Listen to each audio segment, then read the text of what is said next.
Hello, everyone. So my topic is about James Baldwin and the work of seeing. And so let's get started. First, let's begin with background and context. Before turning into the three passages, I want to briefly explain what situates Baldwin in his historical and literal moment, because that context shaped everything he's writing about. Baldwin is working in the mid 20th century during segregation and the aftermath of the Great Migration, when Black life in America is just marked not only by legal inequality, but by constant pressure to explain, justify, or silence oneself. While many writers focus on protest and social policy, Baldwin kept returning to something more inward, how racism shaped the way people see themselves and each other, and how difficult it is to look honestly at that damage. A few pieces of background helps frame the three contexts I will discuss. First, Baldwin's intellectual formation. He grew up in Harlem, and one of the most important influences on him was the painter Buford Delaney. Delaney didn't just mentor Baldwin as an artist, he taught him how to see, to really look at the world without flinching or hiding behind illusions. Baldwin later described this lesson in The Price of the Ticket, whether learning to see becomes a moral act, not just an aesthetic one. Second, Baldwin sustained critique in what he calls American innocence. In My Dungeon Shock, he argues that the belief in national purity or godness is dangerous because it depends on forgetting history and refusing responsibilities. For Baldwin's, denial is not passive. It actively harms both of those who suffer from it and those who rely on it to feel comfortable. That concerns come into the focus in Sonny's Blue. The narrator doesn't truly understand his brothers through conversations or explanation, but through music. When Sonny plays, the blues give shape to experiences, addiction, loss, fear, and that world have failed to carry. The music doesn't erase suffering, but it holds it, making endurance visible and shared. Seen together, these three texts are not isolated moments. They trace a continuous struggle with perceptions and denial, and with the difficulty to learning to see each other clearly. For Baldwin, that work is not optional. It's the moral ground on which any genuine connection or survival has to stand. And my central argument is that across the price of the ticket, my dungeon shot, and Sony's blue, James Baldwin returned to one essential idea. Liberation began when the courage to see reality clearly. Each text reveals what happens when people avoid difficult truth, and what becomes possible when they confront them. Baldwin suggests that freedom, whether personal or collective, depending on breaking through inherited blindness and learning to witness one another with honesty and love. Starting with the close reading of the first passage, The Price of the Ticket. In this passage, Baldwin describes the moment when he first understands what survival depends on refusing the identity the world assigned to him. That realization centers on a specific scene. He visits to Buford Delaney's studio. Baldwin writes that Delaney opened the door and opened the unusual door. The sentence stops us. The verb opened is repeated, but the object changes. The first door is literal. The second is left undefined. Baldwin let the phrase unusual door hang there, visually and syntactically. So the reader has to register the pause and the shift. Once inside the studio, Baldwin's language becomes sensory and precise. He notices light, color, and sound, and the space feels reordered. This isn't a metaphor layered on top of the scene. It is built into the way Baldwin reports what he sees. Delaney doesn't lecture him or explain anything. He teaches Baldwin how to look, how to stay with and what is in front of him instead of turning away. The studio becomes a training ground for attention. That focus on looking helps explain Baldwin's later critique of white Americans who refuse to know whence you came. The phrasing is pointed and almost old-fashioned, but it does important work. Wins forces the past into the sentence. It's not optional. Baldwin sets Delaney's insistence on careful looking against a natural habit of avoidance. One is slow, demanding, and uncomfortable. The other is easy and evasive. So in this essay, self-recognition isn't abstract or inward in some vague sense. It's tied to physical space, to repeated word, to the discipline of attention Baldwin's learned in Delaney's studio. Learning to see begins something practiced, not assumed, and that practice lays the groundwork for everything Baldwin goes on to write. The second passage, My Dungeon Shock. In this passage, Baldwin turns that hard-earned ways of seeing outward and address his nephew directly. The, the piece is a letter and that matters. The voice is intimate, urgent. One of the most striking claims is the line, "It is the innocence which constitutes the crime." The sentence is short and blunt, and Baldwin's built it around a collision of terms. Innocence and crime don't belong together, and that tension forces the reader to slow down. By placing those words side by side, Baldwin exposed how white Americans protect an image of goodness by refusing to look at what has been done in their name. Innocence here doesn't mean ignorance or youth. It names a poster, a choice not to know. The grammar matters.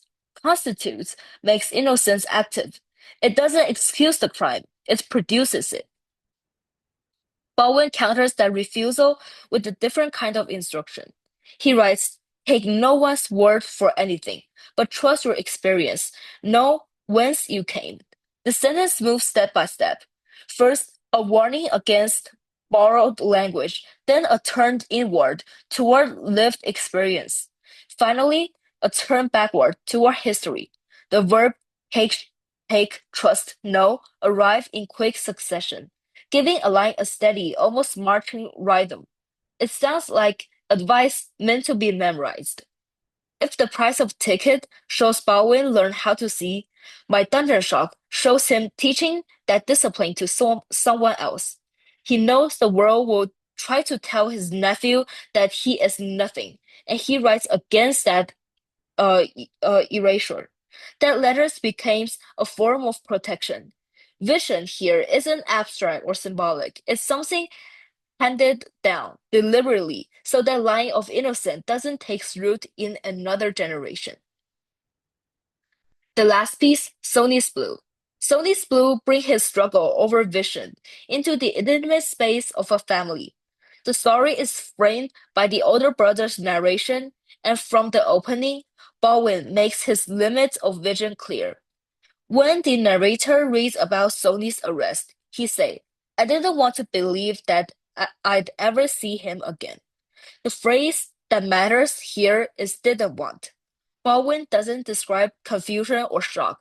He describes preference. The narrator chose distance because belief would require engagement. That choice shapes the way the story is told. The narrator keeps Sonny at arm's length, turning him into a problem to be solved rather than a person to be listened to. This emotional distance shields him from Sonny's pain, but also keeps him from facing his own losses, his parent, his daughter, and the weight of the Harlem itself. The blindness is protective, but it is also isolating. The shift happens in the nightclub, when the narrator finally listens. Baldwin slows the scene down, filling it with ground pauses and observation. Watching Sonny play, the narrator hears music that tells the tales how we suffer, and how we are delighted, and how we may triumph. The sentence moves deliberately, step by step. It doesn't rush inward triumph, it passes through suffering and delight first, and Baldwin changes the grammar. The story becomes we, not he. In that small pronouns shift, the narrator accepts that Sonny's music steep speaks for more than one life. Through sound rather than sight, the narrator finally understands what he has refused to see. Sonny is no longer just a source of worry or disappointment. He is someone whose pain and talent exist together, inseparable. Bowen suggests that love requires this kind of attention, staying present to another person's suffering without turning that away.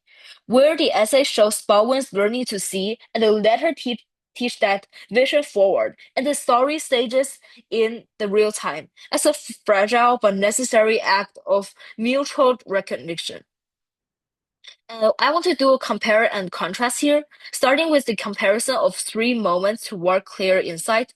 The first moment appear in the price of the ticket. Here, Bowen is learning to see himself. He must peel away the false identities the world has tried to place on him and recover a truthful sense of who he is. This is a deeply personal struggle, and it marks the beginning of Baldwin's understanding that clarity is necessary for survival. The second moment comes in my dungeon shock. After establishing his own vision, Baldwin turned outward toward the next generation. He writes to his nephew not only to warn him about the distortions society will impose, but to give him the tools to resist them. In this text, seeing clearly becomes a responsibility that must be passed on. The third moment unfolds in Sonny's Blue. Here, he focus shift from self and community to a single relationship. The narrator learns to see his brother in a new way, to recognize the pain he had avoided, and to love without illusion. It is Baldwin's most intimate portrayal of what it means to witness another human being fully. And the contrast was denial destroys. For the previous one, taken together, these texts trace a path from avoidance to confrontation, from blindness to clarity. Bowen shows clear sight, begin with the self, extend to the next generation, and ultimately makes genuine connection with other possible. And go back to this page. So now I want to turn briefly to the contrast because Baldwin is just as interested in what happened when people refuse to see as he is in the possibilities that come from clarity. Across these three texts, he shows that denial has real consequences. In the price of the ticket, national denials becomes its own kind of violence. The refusal to face history allows racism to continue unchallenged. The countries protect its myth at the cost of real lives. In my Dungeon Shock, Baldwin moves to the moral level, the myth of white innocence, as he calls it, sustains through deliberate blindness. It creates a society that would rather preserve its own comfort than acknowledge the harm it inflicts. And in Sonny's Blues, we see that the most intimate version of denial. The narrator's inability to face his brother's suffering nearly destroyed the relationship. Here, what is at stake is not a nation, but a family. What ties these examples together is Baldwin's arguments that denial is never neutral. It may shield an individual from discomfort in the moment, but it ultimately damages relationship, communities, and possibility of justice. Avoidance, in Baldwin's view, is an active force, one that allows violence to continue by refusing to look directly at the cost. To close up, I want to return to what Baldwin's three contexts finally ask us. In each one, he showed that freedom begins with vision, with the willingness to face what hurts and to see one another without distortion. This is why the final line of my thunder shock carries such resonance. Baldwin writes, "My thunder shock and my chains fell off." The shaking is painful, yet it is also the moment something opens. The chains fall, not because suffering disappears, but because the truth is finally faced. In the price of the ticket, the letter to his nephew, and the music that fills Sonny's Blue. But Baldwin shows how clarity can wound and steady at the same time.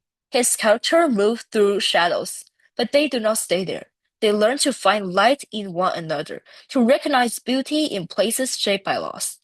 Moments of connection, whether in Delaney's studio, in Family Letter, or Harlem nightclub, carry the weight of both ache and possibility. What Baldwin ultimately offers is a way of imagining freedom and that how these tension together. Liberation does not mean escaping difficulties. It means seeing the world honestly, holding what is painful without letting it eclipse what is still alive, and finding form of expression that allow both exist side by side. In this balance, uneasy, necessary, human, Baldwin located the beginning of the transformation. Now, I want to raise a few questions First, what words does Baldwin choose when a character avoids seeing, and how those words change the vision begins? Across these texts, Baldwin uses verbs like want, refuse, know, and see, often repeating them or placing them under pressure in a sentence. How do these specific word choices show the movement from avoidance to recognition?